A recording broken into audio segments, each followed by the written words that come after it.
Welcome back to the Verdict Zone. Today, we witness a masterclass in joint retaliation after a man's web of lies is exposed by the very two women he was deceiving. He thought he could have it all, juggling a wife and a girlfriend with a story about being separated and heading for divorce. He was a smooth talker, and for a while, it worked. Our protagonist, the girlfriend, genuinely believed him. She was invested, thinking she was building a future with a man who was just getting out of a broken marriage. That entire fantasy was shattered in an instant with a single message. It wasn't from a friend or a family member, it was from his actual wife. The message was calm, direct, and devastating. She laid out the truth: they were not separated, there were no divorce proceedings. And this wasn't the first time he'd tried to pull this exact stunt with another woman. Imagine the shock, the cold wave of betrayal washing over you. You realize the person you trusted has been playing you from the very beginning. But that shock didn't last long. It quickly morphed into something else, something much more powerful. The two women, once strangers separated by a web of deceit, found common ground in their shared anger. The initial hurt transformed into a unified desire for one thing: revenge. They knew a simple confrontation wouldn't be enough. He deserved more than just being caught.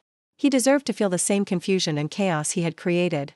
United against their common enemy, the two women devised a brilliant plan, something they playfully dubbed the Mambo No. 5 plan. If you know the song, you know where this is going. The goal was simple but devious: to make him believe his complicated, secret dating life was not only exposed but spinning wildly out of control. They decided to flood his phone and social media with messages from a whole chorus of fake women, a phantom harem that would drive him to the brink of paranoia. To bring his toxic chorus to life, the protagonist got to work.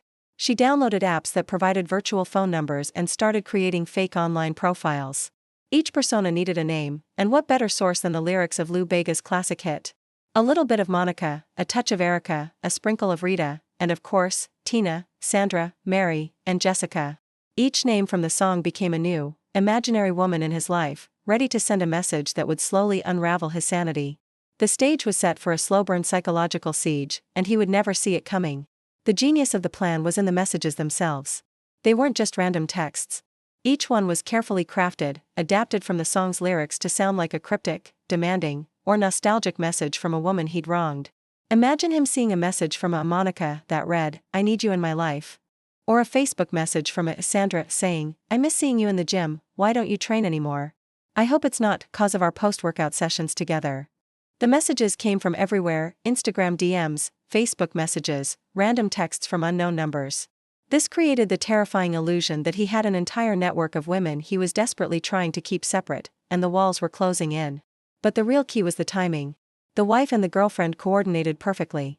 They took turns discovering these messages over several weeks. One week, the girlfriend would accidentally see a notification pop up. The next, the wife would ask to use his phone and happen to see a message. Each discovery was a fresh wave of panic for him, a new fire he had to put out, all while trying to maintain his lies to both of them. The best part of the entire scheme? The look on his face. Pure, priceless terror. Every time one of them would innocently ask to use his phone for something completely unrelated, like taking a quick photo or making a call because their own battery was dead, he would visibly freeze. His eyes would dart around, a sweat would break out on his forehead. You could see the gears turning in his head, desperately trying to remember which lie he told to whom and which fake woman might have messaged him. He never figured out the pattern. He was too consumed by his own panic. This went on for weeks. He was a nervous wreck, constantly checking his phone, jumping at every notification. Meanwhile, behind the scenes, the wife was making smart moves. She used the time to consult a lawyer, secure her finances, and prepare for the actual divorce on her own terms. Once her affairs were in order, the two women decided the fun was over. It was time to deliver the final blow, and they were going to do it together. The cheater was exposed and dumped by both women simultaneously. His carefully constructed world came crashing down in a single, unified takedown. So, was this theatrical, coordinated revenge a perfect piece of justified payback? Or did it cross the line into psychological cruelty? The Verdict Zone is now open.